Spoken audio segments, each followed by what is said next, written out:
Bom, continuando nossa aula sobre estruturas condicionais, vamos falar então de uma estrutura condicional a mais simples possível, é o se, ou se então. O que a gente faz numa estrutura condicional simples? É bem simples, né? Se algo é verdade, você executa uma série de comandos. Então, olhem aqui para o nosso fluxograma, né? O fluxograma é bacana porque dá uma visão simples, né? Eu tenho aqui nosso fluxo de execução, eu estou executando as instruções, aí eu tenho uma expressão que é representada como um losango, né? E dentro a gente vai ter a expressão com operadores relacionais ou lógicos, né? Se essa coisa for verdadeira, eu vou seguir meu fluxo por esse caminho e vou executar esses comandos. Caso contrário, se for falsa, eu vou seguir adiante sem fazer nada, né? Então, eu só faço esses comandos aqui se a expressão for verdadeira. Esse é um exemplo de fluxograma, né? É muito fácil, né, de ver o fluxograma em pseudocódigo, né? Porque existe, né, a expressão se então, né, no pseudocódigo, né? Que tem um bloco, né, na verdade, dentro dela, e esse conjunto de comandos aqui dentro desse bloco só vai ser executado se essa expressão for verdadeira. Então, se a expressão for verdadeira, então, faça os comandos 1, 2 e 3. E aqui tem um fim do se, ou um fim se, para delimitar o final deste bloco, né? Então, isso quer dizer que quaisquer comandos que venham após o fim do se, eles são executados independente da expressão ser verdadeira ou não. Mas os comandos 1, 2 e 3, esses sim, estão dentro do bloco se, então, eles só serão executados caso a expressão seja verdadeira. Bom, essa expressão pode ser verdadeira ou falsa, né? A gente já falou disso, né? E a expressão da condicional simples em Python é um pouquinho diferente do pseudocódigo. Reparem que no pseudocódigo eu tenho se, expressão então, e o fim do se. Já no Python ela é mais curta, né? Eu tenho um if para representar o se, eu tenho a minha expressão e eu tenho dois pontos. Então, não uso nem a palavra então, nem eu uso o fim do se. E é claro, né, os comandos que fazem parte do bloco se, como no caso do for, como mostramos, né, na aula anterior, ele tem que estar indentado, né? Indentado ou indentado, ou seja, com um dentinho para dentro aqui, com um tab para dentro, né, como a gente costuma falar. Reparem que esse exemplo aqui, né, da indentação é uma maneira de você ver o que está ou não está dentro do se ou do if, né? Então, se a expressão aqui for verdadeira, eu vou executar os comandos A e B. Em seguida, eu vou executar o comando C, que não faz parte do bloco. Caso a expressão seja falsa, o que vai acontecer? O que vocês acham? Vai executar quem? Apenas o comando C, porque ele não pertence ao bloco. Ele vem após o bloco completo if, né? Certo?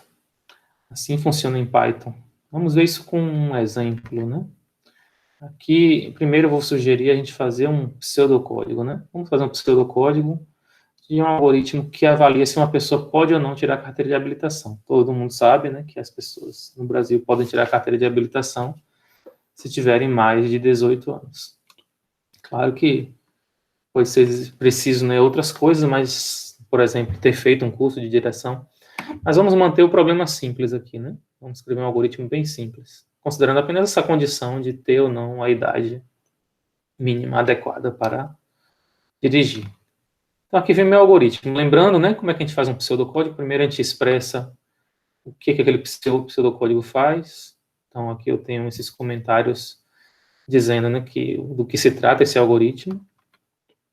Depois a gente vem, né, o que, gente? A gente tem um bloco de início, a gente começa o algoritmo e dentro do bloco de início, entre o início e o fim, vem o como fazer, vem as expressões, a sequência das coisas que devem ser realizadas.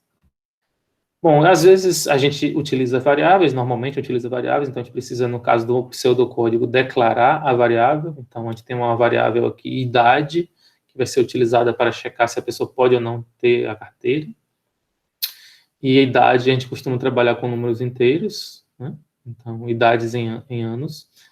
E aí a gente vai usá-la primeiro pedindo para o usuário digitar a sua idade, colocando isso na variável idade através do comando leia, certo? Aí, em seguida, aí vem o que nos interessa, né? O que vocês acham? Como vai ser essa condição? Se a expressão, então, passa algo. Vamos lá. Qual é a expressão? Se a idade for maior ou igual a 18 anos. Ou seja, se a pessoa tiver pelo menos 18 anos, então o quê? Então ela pode ter a carteira de habilitação. Então vamos dar um print aqui, dizendo que já pode obter a habilitação. E pronto. Para encerrar o se, né? Lembrando de fechar o bloco, a gente precisa de um fim se. E para encerrar o algoritmo, a gente precisa do fim do algoritmo. Então, esse é um pseudocódigo, né, que representa um programa que vinha em sequência, mas ele tem uma expressão condicional, que só executa se ela for verdadeira, se a expressão for verdadeira. No caso aqui, idade maior ou igual a 18. Observem que as outras, né, escreva e leia, são executadas sempre. Dependem, né? Só o que está dentro do se, que só é executado se a expressão idade maior ou 18 for verdadeira. Como seria isso em Python? Bom, é simples, né? No Python a gente não precisa para fazer um programa nem de início nem de fim. A gente não precisa do fim do se, né? A gente só usa um if com 2 pontos no final. E vocês já conhecem aí como funciona o input. A gente não precisa declarar variáveis. Então isso fica bem menor, né? De uma maneira bem simples. Vou colocá-lo aqui inteiro, né? Eu começo com um input perguntando para o usuário qual a idade dele, jogo isso na variável idade. Depois comparo se essa variável possui o valor mínimo, 18. Ou seja, se a idade é maior ou igual a 18, então já pode obter a habilitação. Observem que é simples, né? O se, né? A estrutura condicional simples, né? Com if apenas. Em Python ela é muito simples, né? Observem aqui que eu propositalmente coloquei um comando após esse programa, ou após a condição, né? Que ela vai ser executada incondicionalmente. Ela sempre vai ser executada o até mais. Sempre vai ser mostrado o até mais. Como é que isso ficaria em Python, né? Lá no editor. Então, vamos pegar aqui o nosso exemplo 3. Eu vou jogar lá no principal para a gente poder executar. E aí, o que vai acontecer? Bom, primeiro está sendo perguntada a idade. Se a pessoa disser, eu tenho 25 anos, claro que ela pode ter carteira de habilitação, né? O que você acha que vai ser mostrado na tela? Uma só linha ou duas? Duas, né? Porque tanto o que está dentro do if vai ser executado, que é verdade, como o que está depois. Por outro lado, se a minha variável assumisse um valor menor do que 18, aí apenas o até mais será mostrado.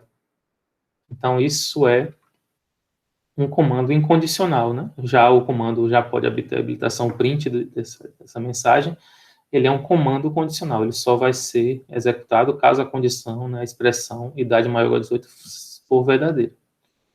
Enfim, é isso que eu queria falar sobre estruturas condicionais simples. Exercitem, então, com alguns exemplos, pensem em algumas situações de vida que vocês veriam que isso funciona.